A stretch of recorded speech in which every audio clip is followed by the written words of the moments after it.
Muy bien, hermanos, vamos a entrar entonces con la ayuda del Señor en esta parte que tiene que ver con el mensaje de hoy. Y está basado desde luego en lo que ya hemos dicho en el Evangelio de San Mateo. Queremos con la ayuda del Espíritu Santo ir avanzando y examinando ese Evangelio de San Mateo a ver qué enseñanzas tiene para nosotros hoy. De manera, hermanos, que vamos a abrir la Biblia en Mateo 22, 23. Mateo 22, 23.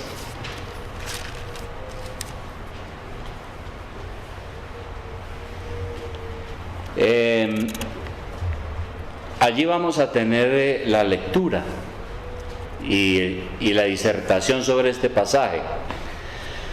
Ahora, ubiquémonos en los tiempos de Jesús.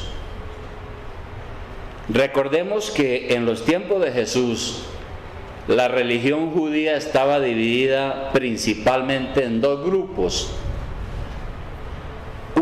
A uno se le llamaban los fariseos. Era el grupo estrictamente religioso hasta el punto del legalismo. Jesús se enfrentó muy fuertemente con los fariseos, porque a veces ellos querían añadir a la ley cosas que Dios no había mandado, en su extremo legalismo. Y el otro grupo eran los saduceos. Ahora, los fariseos eran muy religiosos. Ellos creían en la resurrección de los muertos, en los ángeles y en todas estas doctrinas. Los saduceos no.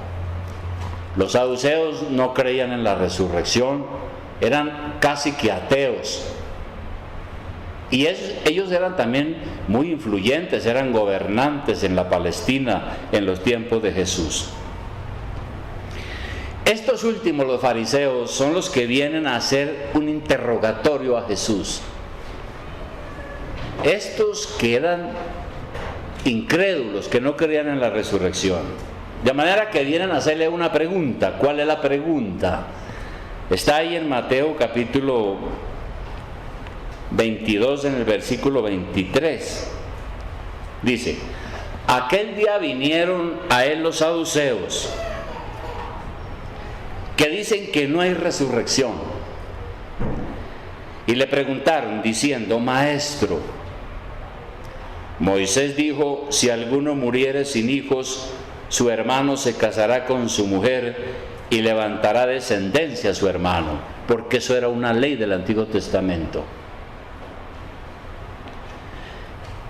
Y siguen diciendo: hubo pues entre nosotros 7 hermanos. El primero se casó y murió, y no teniendo descendencia, dejó su mujer a su hermano. De la misma manera también el segundo y el tercero hasta el séptimo. Y después de todos murió también la mujer. En la resurrección, pues, ¿de cuál de los 7 será ella mujer? Ya que todos la tuvieron. Entonces, esa fue la pregunta. Ahora, los saduceos estaban haciendo esa pregunta no porque ellos querían saber sinceramente sobre el asunto, o porque querían creer en Jesús. De hecho, muchos de ellos eran enemigos de Jesús. Ellos hacían la pregunta, era por pura curiosidad. En otras palabras, ellos le dijeron a Jesús: mire, nosotros no creemos en la resurrección, pero tenemos este caso, resuélvanos ese enredo. ¿Y cuál es la respuesta? Ya la vamos a ver. Pero antes de eso, durante la Edad Media, la ciudad de Bizancio, que más tarde se llamó Constantinopla y que ahora se llama Estambul, pero que en aquel entonces era la capital del catolicismo de Oriente. Y ahí estaba fue fundada la famosa Catedral de Santa Sofía y era un bastión del cristianismo en Oriente.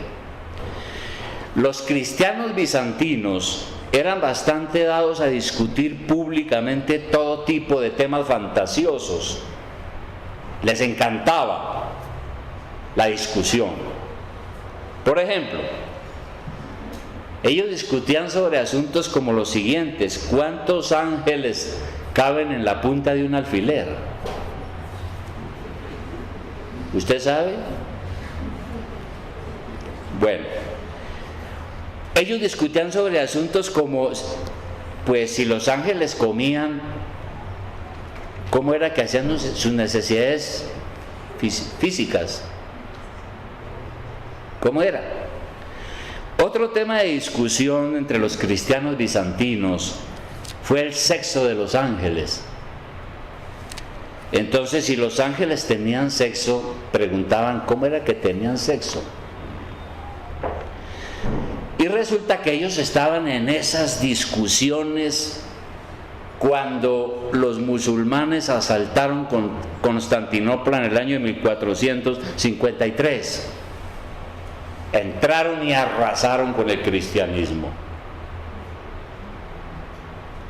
Por eso hoy, cuando la gente se enfrasca en discusiones sin importancia, se dice, esos son discusiones bizantinas.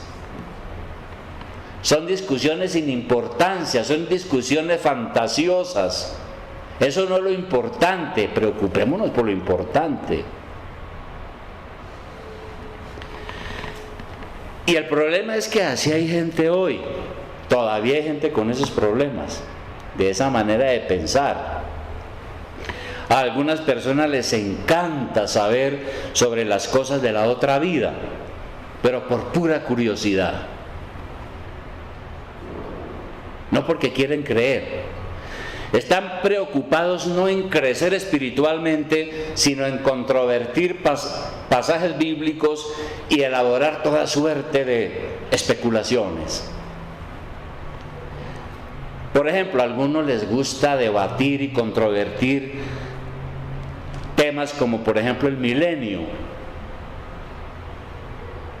Hay muchas iglesias que dicen que no, que va a haber un milenio y que entonces los judíos van a estar allí, que van a reedificar el templo de Jerusalén, van a arrasar con los musulmanes, etcétera, etcétera, y que Jesucristo viene, y una cantidad de cosas sobre las cuales no hay la última palabra.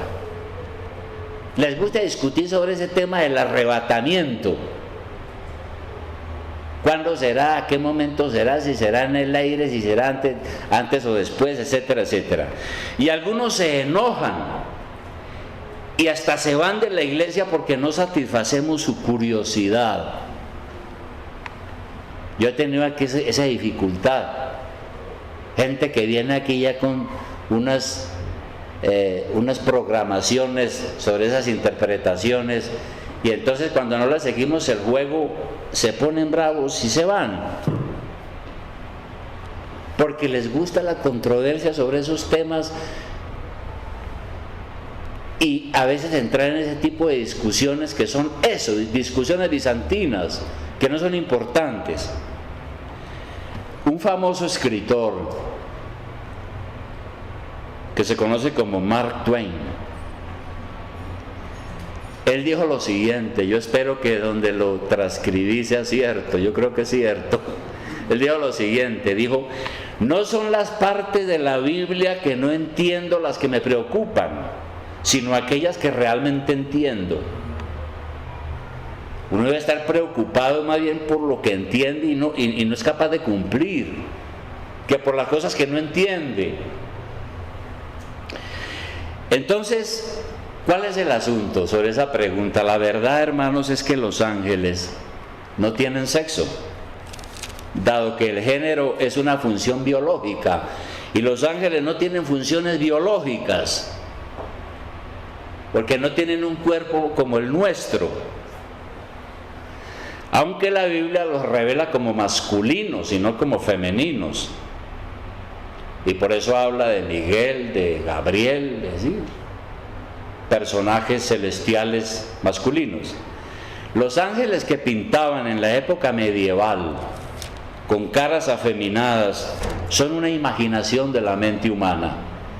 Lo mismo que los ángeles mujeres, no existen, son especulaciones. Entonces nuestro Señor llega y responde a todo este problema en el versículo 29. El Señor dice: entonces respondiendo Jesús les dijo, a la pregunta de los 7 que se murieron, la mujer en la resurrección, ¿de quién va a ser? Entonces el Señor les dice: erráis ignorando las Escrituras y el poder de Dios. Es la primera cosa que dice el Señor. Y lo que está diciendo es que la falta de conocimiento lleva a la ignorancia. Cuando uno no tiene el verdadero conocimiento de la palabra de Dios, le gusta discutir y discutir en su ignorancia. La resurrección, y lo aprendemos en la Biblia, será cuando nuestros cuerpos serán levantados del sepulcro y se unirán a nuestras almas otra vez. Y el Señor enseña que en el supuesto que alguien resucite para salvación, porque aquí en vida se entregó a Cristo y fue salvo, esa persona que resucite para salvación se dará cuenta que en el cielo las cosas no son como en la tierra, son diferentes. En el cielo, hombres y mujeres serán como los ángeles de Dios, dice el Señor más abajo. Serán como los ángeles de Dios. No que seremos iguales a los ángeles, sino que tendremos muchas cosas que se parecen a los ángeles, aunque hay diferencias entre nosotros en el cielo o en la resurrección y los ángeles. Entonces lo que el Señor dice es que las cosas celestiales son diferentes a las cosas terrenales. En el versículo 30 entonces sigue diciendo el Señor, primero le dice: ustedes se equivocan por ignorantes, porque ustedes no conocen las Escrituras y el poder de Dios. Y en el 30, porque en la resurrección ni se casarán ni se darán en casamiento, sino serán como los ángeles de Dios en el cielo. Entonces, ¿qué menciona a los ángeles? Dice: porque en la resurrección. Ahora, ¿cuándo será la resurrección? La resurrección será en la segunda venida del Señor, cuando nuestros cuerpos que hayan muerto cobrarán vida y serán reunidos con el alma, con nuestra alma otra vez. En ese día seremos como los ángeles de Dios en el cielo, parecidos, no iguales pero parecidos. ¿En qué sentido seremos como los ángeles? Bueno, primero es que al igual que ellos, nosotros no volvemos a morir. Nuestra alma es inmortal, eso ya lo hemos aprendido.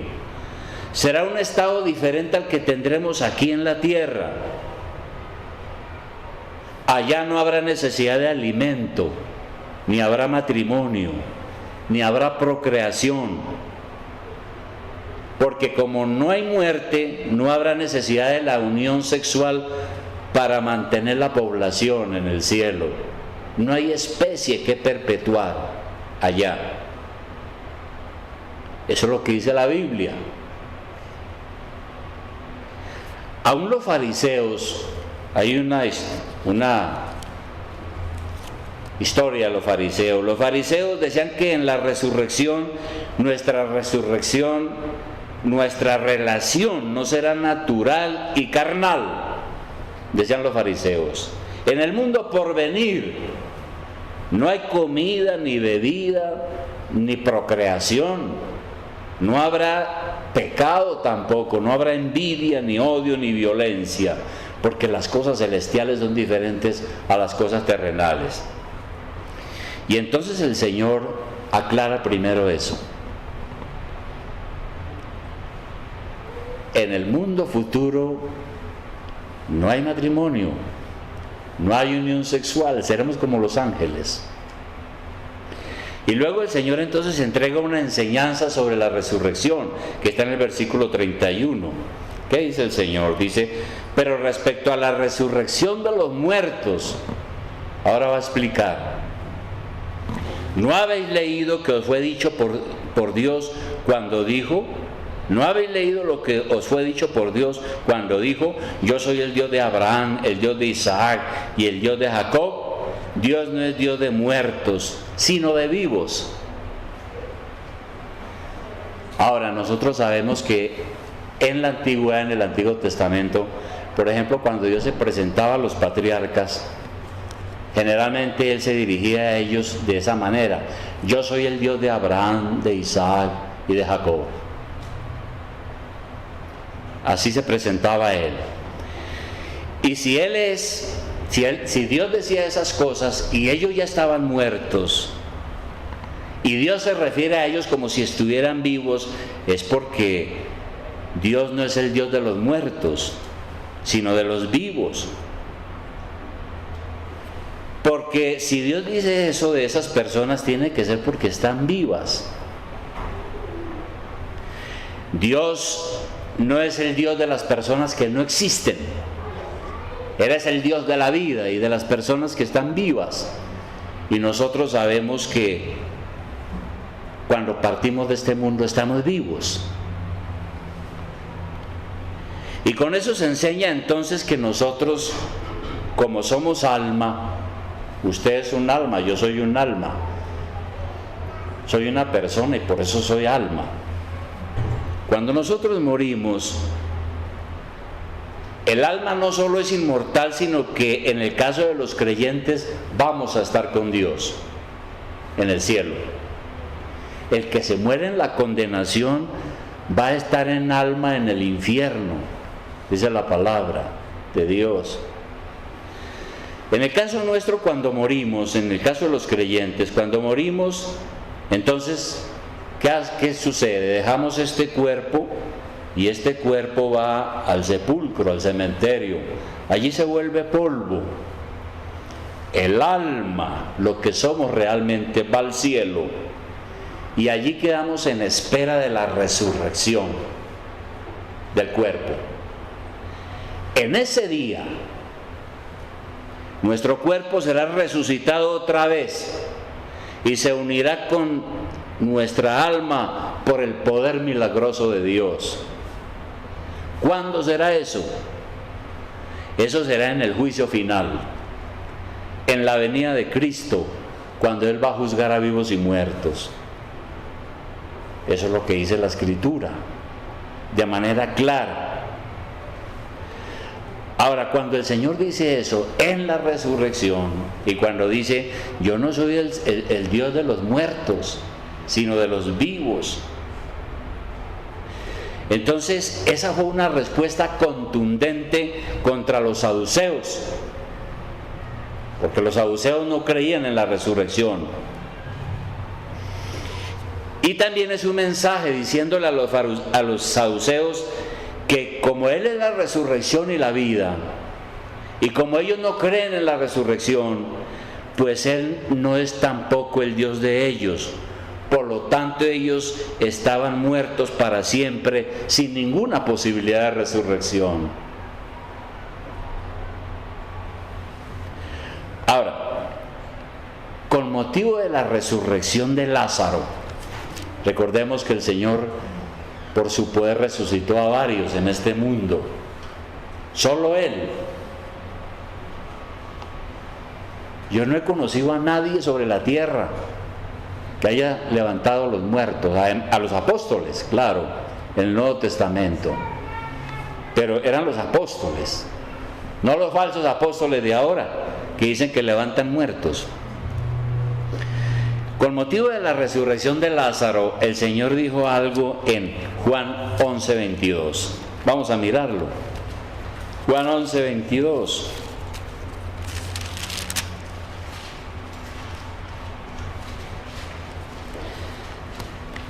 Según este pasaje, Lázaro ha muerto. Y nosotros sabemos que Lázaro era muy amigo de Jesús. La familia de Lázaro era muy amiga de Jesús. Muchas veces el Señor pernoctó en su casa, durmió allí de paso, Y entonces Lázaro ha muerto. Y entonces están muy afligidos Marta y María. Y Marta le dice en el versículo 21 a Jesús: Señor, si hubieses estado aquí, mi hermano no habría muerto. Mas también sé ahora que todo lo que pidáis a Dios, Dios te lo dará. Jesús le dijo: tu hermano resucitará. Marta le dijo: yo sé que resucitará en la resurrección, como lo dijimos ahora, en el día postrero, o sea, en el último día, en el juicio final. Le dijo Jesús: yo soy la resurrección y la vida. El que cree en mí, aunque esté muerto, vivirá. Y todo aquel que vive y cree en mí no morirá eternamente. ¿Crees esto? Bueno. Ahora, resulta que cuando uno examina las Escrituras, hay una especie de resurrección que es individual. Es una resurrección espiritual. ¿Cuál es esa resurrección espiritual? Es cuando uno se convierte a Cristo. Estando muertos en pecado, Jesucristo nos levanta a una vida de gracia. Estando muertos en el pecado, el Espíritu Santo viene a nosotros y nos regenera y nos da una vida espiritual. Somos regenerados todos gracias a Cristo. Y por eso el bautismo simboliza nuestra muerte al pecado y nuestra resurrección a una vida nueva.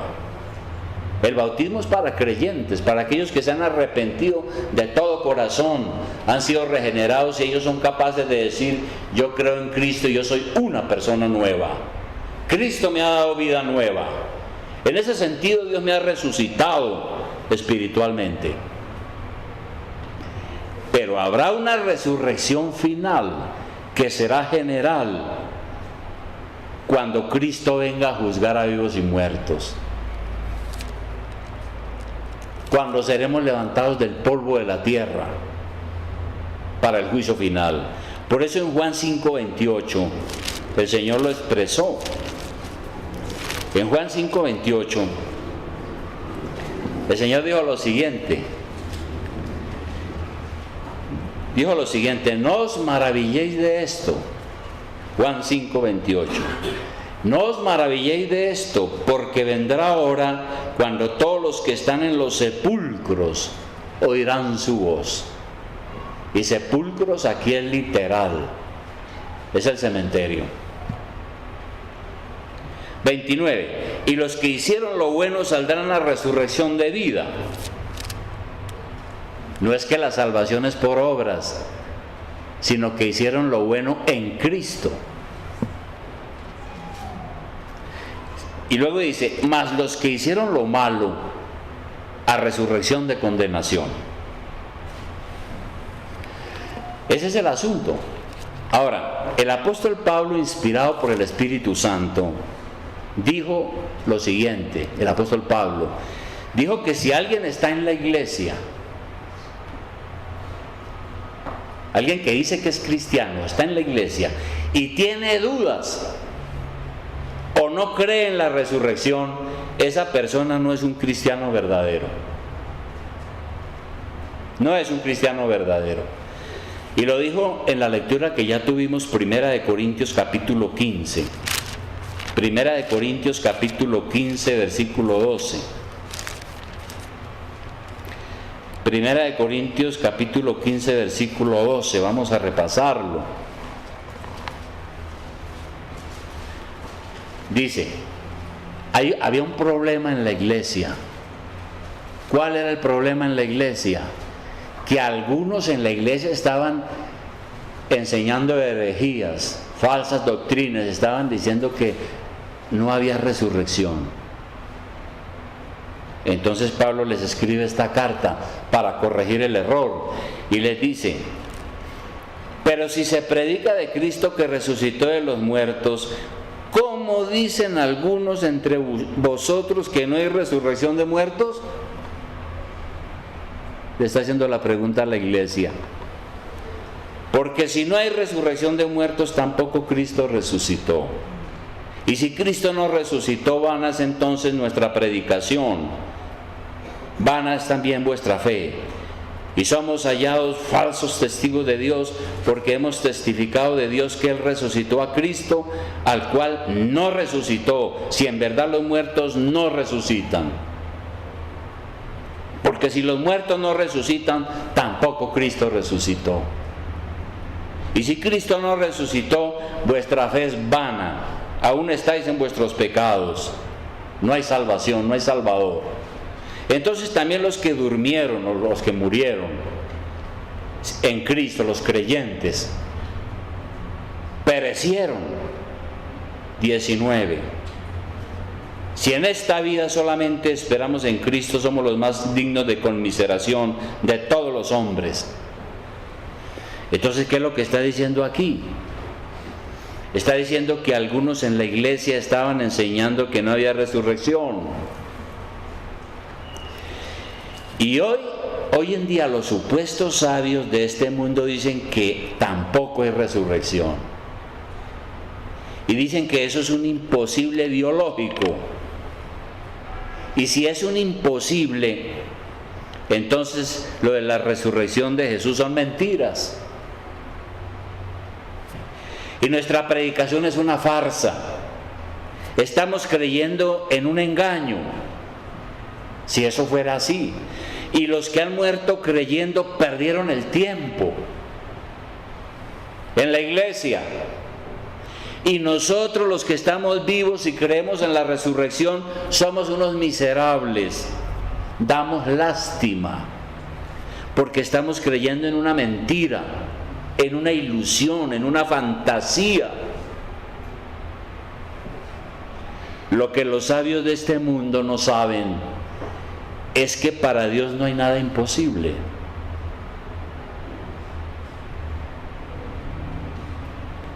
Y que Dios llama a las cosas que no son como si fueran. Así como creó el mundo de la nada, dijo sea la luz y la luz fue. Y Dios fue dando la orden y todo fue hecho. Dios llama a las cosas que no son como si fuesen. Y por eso Dios tiene el poder de levantarnos de la muerte otra vez. Entonces el apóstol Pablo está diciendo aquí que tenemos que creer verdaderamente y ser firmes sobre esta situación. Y no como las cosas que se enseñan hoy en las universidades, porque uno habla de la resurrección y se mueren de la risa. Ignorantes. Entonces, mire hermano, preocupémonos por las cosas que entendemos, por aquellas que el Espíritu Santo nos ha revelado. Las otras cosas que no entendemos las dejamos a Dios. Como dice Deuteronomio 29:29. Deuteronomio 29:29. Hay un versículo importantísimo que debemos tener presente. Deuteronomio 29:29 dice lo siguiente, dice: las cosas secretas pertenecen a Jehová nuestro Dios, mas las reveladas, o sea, las que Dios nos da a conocer, son para nosotros y para nuestros hijos para siempre, para que cumplamos todas las palabras de esta ley. Esto, lo que está claro es lo que Dios nos ha revelado. Ahora, hay cosas que nuestro Señor nos ha revelado con claridad. Por ejemplo, este tema de ¿a dónde van los muertos? Si alguien me pregunta a mí a dónde van los muertos, yo le hablo todo esto. Le explico todo esto que he dicho aquí esta mañana. ¿Qué va a pasar con nosotros en la vida futura? Lo mismo, yo les explico lo que Dios me ha dicho y lo que Dios ha enseñado. Sin embargo, hay otros asuntos, especialmente en el área escatológica, otros asuntos del futuro que permanecen como un misterio, y cualquier cosa que se diga no es sino pura especulación humana. Y el problema es que hay muchas personas en este mundo que les gusta eso y forman una doctrina y forman una secta de esas cosas que son a veces misteriosas. La verdad, nosotros debemos creer lo que dice Filipenses 3, 20, 21. Lo que tenemos claro en Filipenses 3, 20, 21.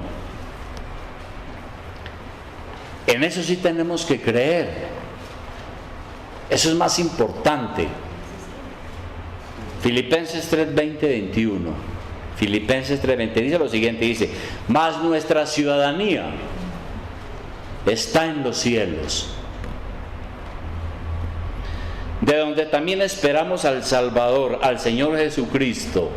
Lo esperamos para que venga en el último día, el día del juicio final, cuando vamos a ser levantados de la muerte. 21. El Señor Jesucristo, cuando venga, transformará el cuerpo de la humillación nuestra. ¿Cuál es el cuerpo de la humillación nuestra? Este cuerpo que se envejece, que muere, que se enferma, que sufre. Este es un cuerpo de la humillación por el pecado. Pero nuestro Señor en su venida va a transformar este cuerpo de humillación. Y dice, para que sea semejante al cuerpo de la gloria suya, al que se levantó de la tumba al tercer día. La Biblia me promete, y Dios me promete, que tendré un cuerpo semejante al de Jesucristo. No igual, pero sí semejante. Por el poder con el cual puede también sujetar a sí mismo todas las cosas. Entonces, ¿qué dijo el apóstol Pablo también sobre ese futuro que nos espera? En 1 Corintios 2:9. 1 Corintios 2:9. Él hablando de ese mundo futuro, sobre el cual hay mucha incredulidad. Él dijo lo siguiente en esta carta, dijo: antes bien, como está escrito, cosas que ojo no vio, ni oído oyó, ni han subido en corazón de hombre, son las que Dios ha preparado para los que le aman. Es decir, nosotros no nos imaginamos cómo es eso pero es muy glorioso, muy maravilloso. El cielo donde vamos a estar. Dice aquí Pablo que allá hay cosas que el ojo no vio, ni el oído oyó, ni el hombre se ha imaginado, pero son las cosas que Dios tiene para nosotros. Entonces, gócese usted de esa promesa divina, de esa esperanza. Afiáncese en el poder de Cristo. Para nosotros los cristianos la muerte no es el fin. Para nosotros los cristianos la muerte es el comienzo de una vida mejor. Por eso para nosotros aquí este mundo no es tan importante. Claro, tenemos que trabajar, tenemos que estudiar, tenemos que levantar una familia a quien Dios se la provee, tenemos unas responsabilidades en este mundo, pero esto no es lo importante. Nuestra mente y nuestro objetivo está allá, a donde Dios nos va a llevar para siempre. ¿Usted tiene esa fe? Yo diría lo que le dijo el Señor a Marta cuando dijo, no, mi hermano murió. Y el Señor, ella le dijo, no, pues sí, yo sé que él murió y yo sé que va a resucitar en el último día, pero ahora lo perdimos. Y el Señor dice, yo soy la resurrección y la vida. El que cree en mí, aunque esté muerto, vivirá. Y le dijo a María, María, ¿usted cree eso? Y entonces ella inmediatamente dijo, yo sé que tú eres el Salvador del mundo, el Cristo. Es la misma pregunta para nosotros. ¿Usted cree eso? ¿Usted cree esto? ¿Todo esto que hemos hablado hoy? ¿Cree eso sinceramente? Porque esa es la respuesta a los saduceos, que eran incrédulos y que fueron al Señor allá con un poco de cuentos y fantasías. un poco de enredos a ver si él se confundía. ¿Creemos esto verdaderamente? Vamos a orar.